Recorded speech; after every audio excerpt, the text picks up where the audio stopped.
Today's tutorial is on this variation, still using the soap bubble technique, and these actually look like soap bubbles. So I guess I'm calling these an opalescent soap bubble nail. These kind of remind me of abalone shells, just have a nice pearlescent feel, and you can do a few different things with them to kind of get a different look. The middle one I've added some little 3D actual bubbles on, etc. Here's the video they're from, and let's get started. Our very first step is making our bubbles. We want about a teaspoon of dish soap, about a teaspoon of vegetable glycerin, and put that in about a cup and a half, could be 2 cups, whatever you have, and whatever you're putting it in, you need enough space to be able to whip bubbles in it. The glycerin is super important. This is what gets you some larger bubbles in there, and this is what makes the bubbles more stabilized. So you can set this aside. The bubbles won't pop, but it will slowly, the water will kind of drain off of them and you will get drier bubbles. And that's what makes it easier to then apply to the nail and not have it slough off as much. The other key to your happiness with this technique is actually using a fan brush for this. It works great to whip the air into the bubbles to get the larger bubbles. Plus, it's the perfect applicator because the bubbles really stick to it because of the hairs of the brush for when you are trying to then apply it to the nail. Okay, once our bubbles are made, we are setting that aside, and we are not going to re-whip that up at all because we want the water to drain to the bottom. Okay, onto the nail. I am going to do 2 layers of this Gaoy liquid silver cat eye. It is a super clear silver, very fine particled silver cat eye. And we are just trying to get a reflective silver cat eye background on the nail. So we just want a lot of coverage and activation of the particles. So, and this is so clear, that's why I'm doing 2 coats. Any silver mag gel will work for this. This stuff is almost too clear to use for a base, but it'll work. You can see, so that's 2 coats. If you need to do a third, that's fine. We're just doing the base of the nail. Okay, now we are on to the fun stuff. This is the layer that's going to get the bubbles. This is a Gaoy 2347. It's in a little set. It's called mint green. They're all really great kind of jadey colors. And this is just more of a, it's a cat eye, and it's sort of a window glass kind of green color. So we're just doing a good medium coat of that on there. And now we're getting out our bubbles that we have not fluffed up anymore. And now we are just carefully swooshing it onto the nail, trying to make sure that the fan brush is parallel with the nail so we're not going to scrape the bristles into the wet polish. And when I say medium layer, I mean don't do a super thin coat of this polish. We want a good coating on there because I want a lot of it to go up into the bubbles. Now, this is something that I just like to do. I don't know if it even makes a difference. I use the magnet for a second to see if it lifts the particles. You can't see what you're doing.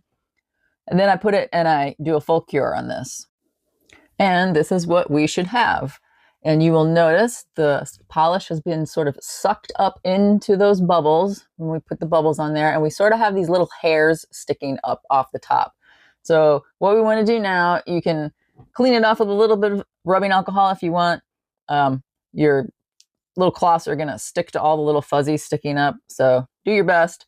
And then we just want to lightly file those hairs off. We do not want to get rid of any of the raised bubble cell matrix on there because we're using that to our advantage. Okay, clean that up really well with alcohol when you're done.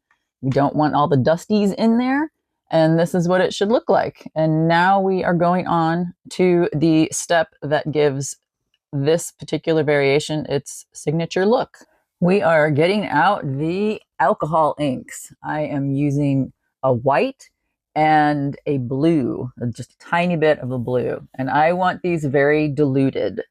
I just want to bring some opaqueness and chalkiness into those cells.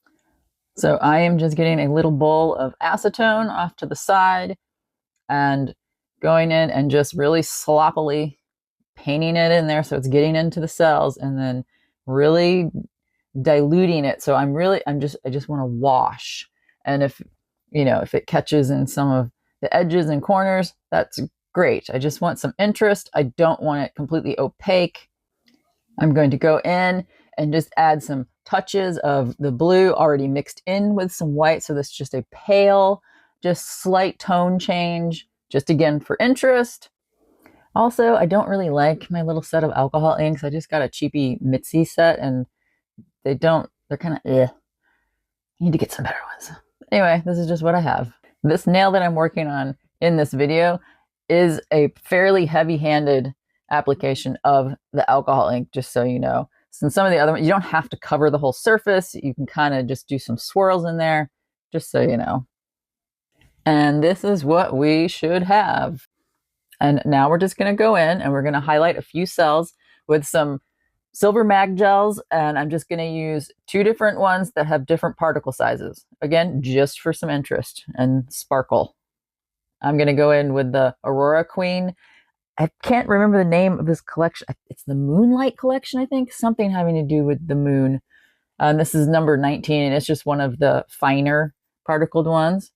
And you can see I'm being lazy here and just taking my tiny brush and dipping it straight onto the brush from the bottle. Because we're just going in and doing little cells. And again, on this, because this is going to be a textured chrome nail, I am not filling those cells up to the top.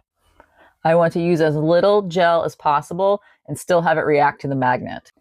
And I am flash curing each cell as I go, just for a couple seconds, just long enough to get it so the magnet particles won't move when I'm using the magnet on the next section. I probably did 3 or 4 cells with that first gel, and now I'm going to go in with the Cocoist water magnet, number 33. I think this is icy water. I like this one because it's a little more sparkly, even though for Cocoist, this is one of their finest particled ones in that particular collection. And this is what we should have. It's a little hard to see because everything's so white on this nail, but you know, the Cocoist, I did the same thing. Probably did maybe 4, 5 cells on that. Okay, now it is time to prep for our chrome. So we are going to go in with, I have the Nail Thoughts new Chrome It, which I'm really liking so far. It works really well, curing for 30 seconds across the board. Or Koopa, which is sort of my old standby. Sometimes I have to adjust it for certain powdered chromes, I'm noticing. 20 seconds, like instead of 30 seconds. Now, this is key for this step. We want as thin of a coat as possible on the nail, but we want to cover the whole nail because obviously that's what the chrome is going to stick to.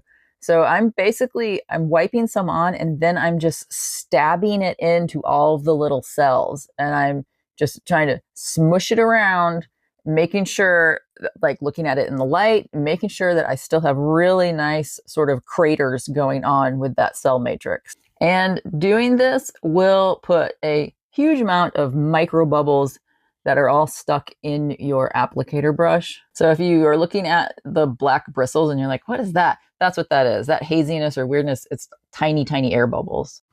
And this is what it should look like when you're done. See, in the light, you can see how those craters are still extremely well defined and we have really high side walls still left from our cell matrix. Now we are applying our chrome. I'm using Ocean Glimmer by the FNNZ, the Fince Amazon brand, but any good mid-green chrome will work. And then I'm going to do a teeny tiny bits here and there with a pink. And that's mostly to give us that slight iridescent soap bubble feel. One thing to note about this technique, it's really going to rip up your little eyeshadow brushes because we have all of these raised ridges that we are trying to apply chrome to, just so you know. And I'm really just doing tiny little pickups here and there of that pink, just so there's, again, just a little bit more interest in the chrome layer. Once I'm happy with all of my chroming, I'm going to go in with my gloved finger and I'm going to, as much as possible, try to buff it out to get all of the loose chrome out of there so that I am actually getting a chrome effect and not a glittery effect. And, you know, you'll probably end up ripping your gloves, etc. And this is what we should have. Okay, now we're going to go in and we're going to do another very thin, stabby top coat to seal in the chrome and prep us for the next step. Cure that for 30 seconds. And now we're going to take our file and we're going to carefully and lightly file the nail to get rid of the chrome just on the ridges of our cell matrix that we have, because we want to re-expose that original green polish. So we want to see those bubble outlines. The effect we're doing is just to break up the overall chrome, and that's how we get this cool cupping look, and it starts to look reminiscent of like an abalone shell or opal patterns. And because we lightly sealed that chrome layer in, we can check our progress by just wiping the nail down with alcohol, which temporarily gets it wet again so that you can see the colors that are being exposed. If we hadn't sealed the chrome in, you really wouldn't be able to wipe it down with alcohol to see the effects you're actually getting from the filing. Once you have that how you like it, we are now at the point in this tutorial where we can take several different paths to finish this nail off. We can just call it a day, put the top coat on, probably need a couple layers if you want it a smooth surface, and that is what I did on the nail on the left, and there you go, finished. If you are lucky, like I was here, and you still have a lot of divots and ridges left, so you have a really good textured surface still, which sometimes you aren't going to get because the polish, you just didn't get enough rise in the bubble matrix. So it will depend sometimes.